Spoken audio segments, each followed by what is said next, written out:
All right, we're going to be moving into the co-main event for UFC Fight Night 221, Alexander Volkov versus Alexandr Romanov.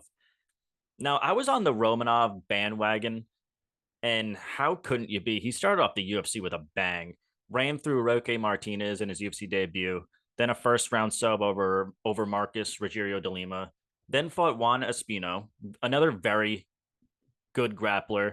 Neither guy looked too great. And both gassed out, had one of the worst third rounds I've ever seen. But Romanov still ended up winning.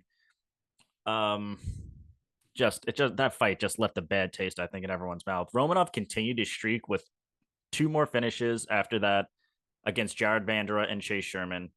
You know, pretty low level competition. Then his streak finally ended when he faced Marcin Tybura in his last time out. Romanov came out full head of steam, controlled Tybura for 4 minutes and 30 seconds of the first round, landing 64 strikes to Tybura's one, but emptied the gas tank doing so. His cardio did not hold up for the rest of the fight, and Tybura just took over, dominated the next two rounds.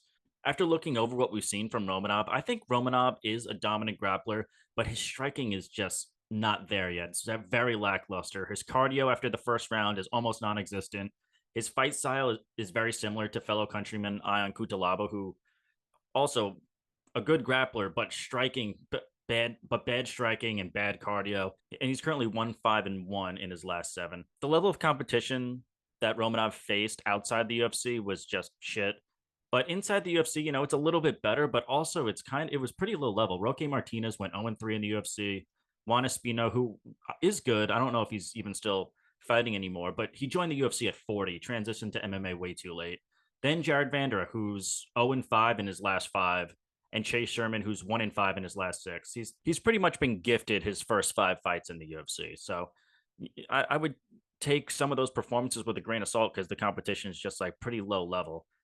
He's going to be taking on Alexander Volkov, who's been sitting at the top 10 in the heavyweight division since joining the UFC back in 2016, it feels like.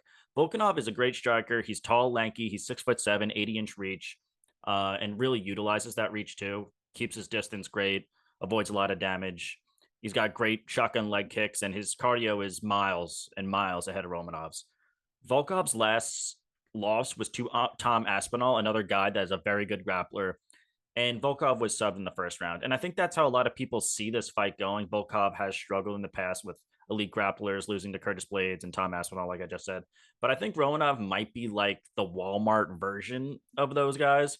I mean, Jared Vandera had his moment striking against Romanov in that first round. And I think that says a lot. I'm not trusting Romanov. I see holes in his game. He relies solely on his grappling. His cardio is piss poor. I see Volkov weathering the storm of Romanov, kind of similar to that Marcin Tybura fight, and then just picking him apart on the feet. So I'm going to be going with the underdog in Alexander Volkov in this one.